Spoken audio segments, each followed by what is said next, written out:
यीशु स्वर्ग को लौट जाता है। जिस दिन परमेश्वर ने यीशु को मृतकों में से जीवित किया था, उसके दो चेले पास के गांव में जा रहे थे। चलते हुए वे यीशु के साथ जो हुआ था उसके बारे में बातें कर रहे थे। उनको आशा थी कि वह मसीह था, परंतु तब भी वह मार डाला गया था। अब वे स्त्रियां कहती हैं कि वह फिर से जीवित हो गया है। वे नहीं जानते थे कि किस बात पर विश्वास करना है। यीशु ने उनके पास आकर उनके साथ चलना आरंभ किया, परंतु वे उसे पहचान नहीं पाए। उसने पूछा कि वे किस बारे में बात कर रहे थे। उन्होंने उसे पिछले दिनों में यीशु के साथ हुई सारी घटना के बारे में बताया। उन्होंने सोचा कि वे किसी परदेसी से बातें कर रहे थे जो नहीं जानता था कि यरूशलेम में क्या हुआ था। तब यीशु ने उनको समझाया कि परमेश्वर का वचन मसीह के बारे में क्या कहता है। बहुत पहले भविष्यद्वक्ताओं ने कहा था कि बुरे लोग मसीह को पीड़ित करेंगे और मार डालेंगे, परंतु भविष्यद्वक्ताओं ने यह भी कहा था कि वह तीसरे दिन जी उठेगा। जब वे उस नगर में पहुंचे जहां वे दो जन ठहरना चाहते थे, तब तक लगभग शाम हो गई थी। उन्होंने यीशु को उनके साथ ठहरने के लिए आमंत्रित किया। वह उनके साथ एक घर में गया।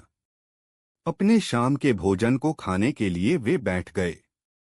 यीशु ने एक रोटी को लेकर उसके लिए परमेश्वर का धन्यवाद दिया और फिर उसे तोड़ा। अचानक से उन्होंने जान लिया कि वह यीशु था, परंतु उसी समय वह उनकी आंखों से ओझल हो गया।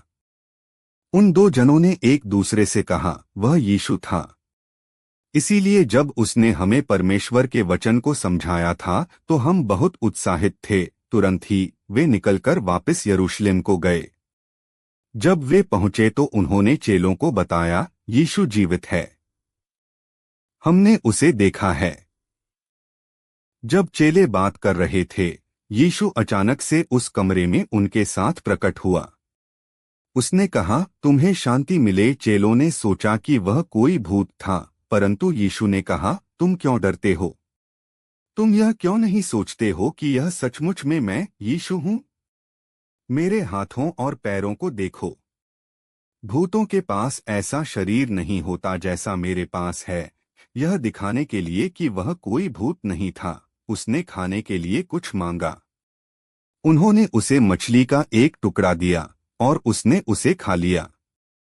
यीशु ने कहा, मेरे बारे में परमेश्वर का वचन जो कुछ भी कहता है वह घटित होगा। मैंने तुमको बता दिया था कि इसका होना अवश्य है। तब यीशु ने उनको परमेश्वर का वचन अच्छे से समझाया। उसने कहा, बहुत पहले भविष्यद्वक्ताओं ने लिखा था कि मुझ मसीह को दुख उठाना होगा, मरना होगा और फिर तीसरे दिन मृतकों में से जी उठना होगा। उन भविष्यद्वक्ताओं ने यह भी लिखा था कि मेरे चेले परमेश्वर के वचन की घोषणा करेंगे। वे हर एक को पश्चाताप करने के लिए बताएंगे। यदि वे ऐसा करते हैं तो परमेश्वर उनके पापों को क्षमा करेगा। मेरे चेले इस संदेश का प्रचार करना यरूशलेम से आरंभ करेंगे।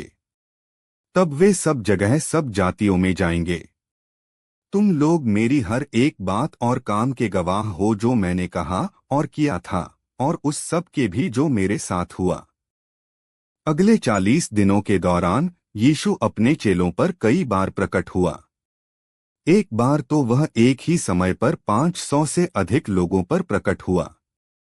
उसने अपने चेलों पर कई तरीकों से साबित किया कि वह जीवित था, और उसने उनको परमेश्वर के राज्य के बारे में शिक्षा दी। यीशु ने अपने चेलों से कहा, परमेश्वर ने मुझे स्वर्ग और पृथ्वी के हर एक जन पर शासन करने का अधिकार दिया है।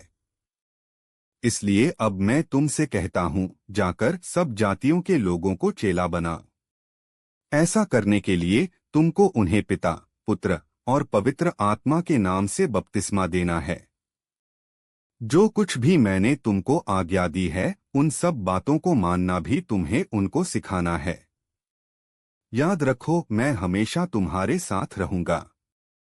यीशु के मरे हुओं में से जी उठने के 40 दिनों के बाद उसने अपने चेलों से कहा, जब तक कि मेरा पिता तुम्हें सामर्थ नहीं देता है, तब तक यरूशलेम में ठहरे रहो।